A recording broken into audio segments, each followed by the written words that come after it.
Hey, what's going on YouTube? Welcome to Post Cologne. Today we're going to be unboxing 3 Middle Eastern fragrance clones, including Rayhaan's Elixir. So let's jump into it. All right, we are back with another unboxing first impressions video of 3 new cologne fragrances I recently picked up from 3 different Middle Eastern fragrance houses. We got one from Armaf, one from Borouj, and we got one from Rayhaan, that Rayhaan Elixir, which I've been hearing rumblings about, and I'm quite curious to check that one out. Link's gonna be down in the description if you decide you wanna check any of these fragrances out, along with some coupon codes to various discounters to save yourself a few bucks. So let's quit screwing around and let's get into them. All right, kicking things off from the house of Armaf, going with their Odyssey series, and it's Armaf's Odyssey Wild One. Now, I scooped this up for $25 at Joma Shop, and it's also available at Perfume Online for $50, so bit of a price gap there, but I haven't heard too much about this one. Everyone talks about the other new Armaf Odyssey line, but we'll find out, shall we? All right, so there we have the box presentation for Armaf Odyssey Wild One.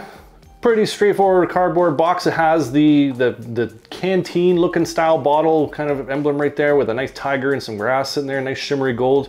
You guys can probably see my camera in that shimmery gold, but overall, typical cardboard box. Let's take a look at the bottle.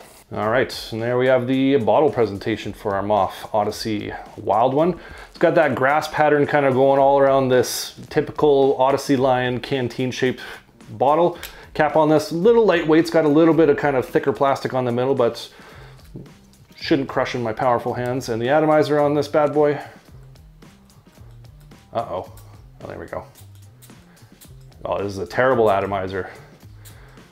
Horrible atomizer, fail on the atomizer here, but I don't know, eventually get the job done. But what does this smell like? So right off the rip, just smelling this in the air, the very little that I did get up there from this atomizer, we have ourselves a Sauvage clone for sure. More of the Sauvage EDT, I'm gonna say, maybe EDP, but definitely not the Elixir. Definitely kind of the OG Sauvage going on here, but let's get this on paper, figure it out. Yeah, so right out the gate, just smell this off paper. Really strong citrus coming through, bergamot, some lemon that's there. Little hint of some mint, some pepper, little touches of some like sweetness that's going on there, like a pink pepper style of sweetness, but it's mostly the citrus opening with just a little hint of some pepper. Not a very peppery fragrance like you're used to in some Sauvages. It's more about the citruses in this opening. As it's opening up a little bit more, there are some hints of some woods coming through. It's kind of a grassy vetiver that's coming through. It's kind of elevating that citrus profile a little bit.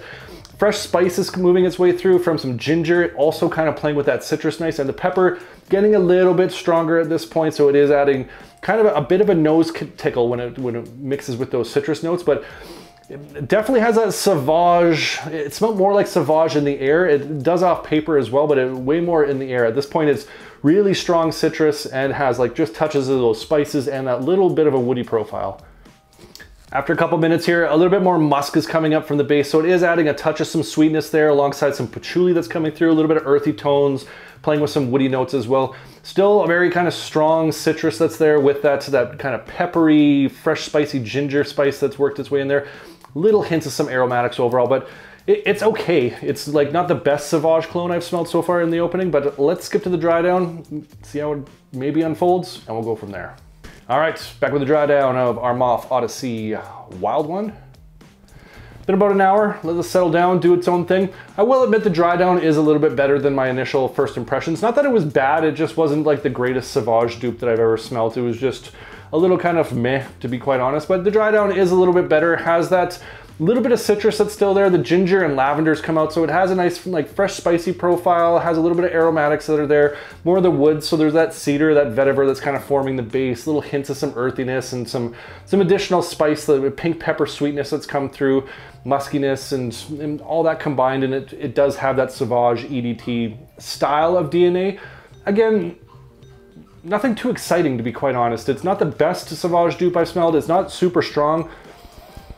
It's just kind of okay. It'll do the job if you're looking for kind of that Sauvage territory. For $25, I think there's kind of better ones out there. And for $50 at like other places, I definitely would probably skip this one and go for one of the other Sauvage dupes out there, to be quite honest. So frankly, a little disappointed, to be quite honest. And I don't think this is gonna perform all that well because I'm having to get pretty close to this test strip already just to get the fragrance. So Armaf, you kind of let me down and your atomizer really sucked on this one. So is what it is. I'll get it on skin. I'll give it a try, see if it's any better. Let this sit for a little bit, but through and through, not that impressed.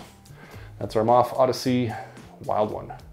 All right, next up, going to the house of Borouj, and it's Borouj Spiritus. Now you can pick this up for $51 at places like Perfume Box, and I've heard this is an interesting twist of Creed Aventus, and why not? Let's try another Creed Aventus clone, shall we? All right, there we have the box presentation for Borouj Spiritus. Is a slide off cover like so kind of it's a bit of a thicker cardboard, so it's kind of nice. And then we have our box presentation like so. It does have a sticker right there that I'm gonna have to take care of right now as well to open that up very gently without taking a finger off on camera. Opens up like so to reveal our fragrance bottle sitting on the inside like so. So overall, nice box presentation. The Borouj series does it fairly well, and the bottle presentation also quite nice, just like the other ones in the series. Has this kind of nice, like tapered, kind of chiseled edges to it. Emblem on the front right there. Overall, nice bottle presentation. A nice, thick, heavy metal cap on this one, and the atomizer can't be any worse than the Armaf.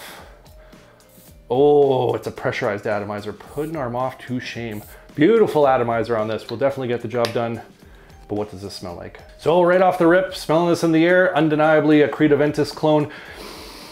It's a little bit different. It's definitely got that kind of woodsy element to it, that kind of smoky birch and the musk that's in there with that strong citrus, but there's not a lot of sweetness to this one in the initial opening. So interesting. It is a twist on this one. Let's get it on paper and dive in. So right out the gate, just smelling this off paper, nice citrus accord at the top. Bergamot, the lemon there, very kind of zesty, tangy, kind of got a bit of a zip to it, very energetic style of citruses there. But it's also mixing with some florals there. So this Lily of the Valley is almost giving it kind of a light watery feel. Jasmine's adding just like a bit of a white floral touch to it, but you're still getting that woodsy note that's coming through. So it's a nice kind of contrast between this kind of like smoky, woodsy accord with those like kind of watery florals with those citruses just kind of being the star of the show at the moment. This is quite nice.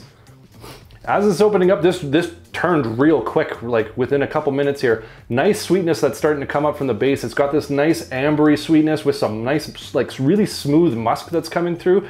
Mixing with the citrus has kind of dialed down from that initial opening. It's still there, but it's not the star of the show. It's kind of moved aside, making way for that birchy woodsy accord, those florals in the mid, but this really nice sweet accord that's coming through from that amber and that muskiness that's there. I'm used to that kind of like black currant, like fruity sweetness in some Aventus clones, but there's no fruity sweetness coming through. So it's making this a tad different, and I'm enjoying that twist, but it is undeniable, that kind of Creed Aventus DNA, but just kind of doing its own thing, a little bit of added character. Yeah, I'm really digging this one. I find the sweet accords that are coming through with this, that are mixing with the woodsiness and the florals, really interesting. It's different, and I'm enjoying this one. I'm digging this one. This is a really nice, like, and the quality on this is really great as well. So I'm actually kind of excited about a Creed Aventus clone. Who would have thought? Let's skip to the dry down, see how this unfolds, and we'll go from there. All right, back with the dry down of Borouj Spiritus. Been about an hour, let this settle down, do its own thing. Didn't change a whole lot. The amberiness, the musk that's in the base did come forward a little bit more, so it has a nice balance of sweetness. There is that earthy touch of patchouli that's there, but I really like that jasmine and that Lily of the Valley that's in the mid. It does add its own interesting little twist that kind of works in with that smoky, woodsy, like that birchy element you get from some Creed Aventus clones. And just like I said previously, it's kind of an interesting contrast, and it has just the right level of sweetness, but it's a very, like, still very masculine style of fragrance, and I'm enjoying this one. It is a good Creed Aventus clone. Nothing mind-blowing. This isn't like breaking new ground or territory necessarily. It's just a really well put together Creed Aventus clone with that little kind of added like florally touch without that kind of fruity sweetness that you get. Like, there's no pineapple in this.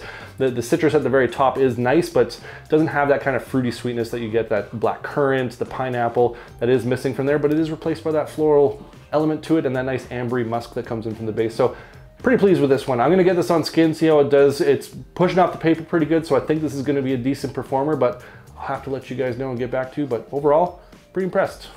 That's Borouj Spiritus. All right, and last, and hopefully not least, going to the house of Rayhaan with Rayhaan's Elixir. Now you can pick this up for $40 at Beauty House, and I've heard this is a Jean Paul Gaultier Le Male Elixir clone. So I haven't heard too much about the Rayhaan line, and what I have heard have been kind of mixed reviews. So let's find out. All right, there we have the box presentation for Rayhaan Elixir. Nice shimmery gold on black. This is kind of a cutout pattern that's in right there. So kind of a nice little added touch. I think this is a slide off. Yes, it is. It's pretty tight and it's glued on the bottom, taped on the bottom. There we go. Slides off like so. So you see, see-through window on there. And then we just have a plain old cardboard box. Let's get to the bottle. All right, there we have the bottle presentation for Rayhaan Elixir. Kind of a nice bottle. It is like a nice kind of, feels like metal, or it's just a really good plastic that there, but it has that cutout so you can kind of see the juice on the inside there. Cap on this, mix of metal with some plastic on the inside, so it's got some weight, it's got some strength for sure. And the atomizer on this bad boy. Nice atomizer. Shoots halfway across the room, good puffs on that, will absolutely get the job done. But what does this smell like? So right out the gate, just smelling this in the air, definitely has that Jean Paul Gaultier Le Male Elixir style of DNA. That's a bit of an aromatic lavender, but it's got this like slight hint of some mint, like this like green touch that's mixing in with like this nice thick vanillic benzoin at the same point. Really nice. Let's get this on paper, dive in. So right off the rip, just smelling this off paper, really nice fragrance. It's got a very interesting mix of some like nice benzoin vanillic accords that are coming, like so a little bit of tonka that's mixed in there, and it's kind of running up against these aromatics. So it has a touch of this lavender, but it's also got this really like subtle minty, camphorous, kind of woodsy sort of feel going on to it. That's very kind of like light and like almost like mentholated style of mint, kind of playing with that lavender, and then it kind of runs up against the sweet accords with that vanillic sweetness that's coming through. Really quite nice, and it's working together really well. You wouldn't think it would, but it does, and it definitely has that Le Male Elixir style of vibe going on to it. I wouldn't say 1-to-1 at this moment. It's not necessarily as sweet, but we'll give this a minute here. Yeah, as this is opening up, it is starting to get kind of like a little bit thicker. So those aromatics are still there, but like the benzoin and the vanilla are starting to pull it down ever so slightly. Almost got kind of like a honeyed texture that's moving in there. So it's got like a slight fuzziness to it, but it's also got kind of like a thickness to it that's starting to happen. And it's running against those aromatics. That minty camphorous note is still there, and it is playing with that the kind of a lavender note that's there, but it is getting darker, it's getting heavier, a little bit thicker and sweeter. It's really quite nice. Yeah, I'm digging this one. I think this is gonna dry down and be quite nice, but we'll have to wait and see. So let's skip to the dry down, see how this unfolds, and we'll go from there. All right, back with the dry down of Rayhaan Elixir. Been about an hour, let this settle down, do its own thing. It didn't really change all that much. It still has that minty camphorous note that's in there, mixing with the benzoin is the most that I'm picking up of that base. I was hoping this would turn a little bit more vanillic. I thought this would get a little bit sweeter in the dry down, maybe get even darker and thicker, but it's kind of stayed in that same territory. Could be just because it's test stripped, I get it. Like it's way different on skin and the test strip doesn't always do it justice. But I did think this would get a little bit more vanillic, a little bit more sweetness coming through to it, but it's kind of a balance between the benzoin and the more aromatic, that minty camphorous kind of thing that's going on to it. It's enjoyable, I do like it, but I was just hoping a little bit more sweetness would kind of have made this really pop off for me. But overall, pretty good. Definitely get this on skin. I'm gonna have to wear this one and see how it performs on my skin, see what the performance is like overall, but it is well put together. The quality on this is pretty decent, just smelling this off a test strip. So overall for 40 bucks and my first introduction to the Rayhaan house, not bad. That's Rayhaan's Elixir. All right, so there you have it. That's 3 Middle Eastern fragrance clones, my unboxing first impressions, but I wanna hear from you guys. What's another fragrance that you guys wanna see me do an unboxing video of? Comment down below. I love hearing from you guys. I love getting your different recommendations, your hidden gems, different taste and scent profiles. Appreciate you. And if you enjoyed this video, make sure you hit that like button. Don't forget to subscribe. Thanks so much for watching, and we'll see y'all next time.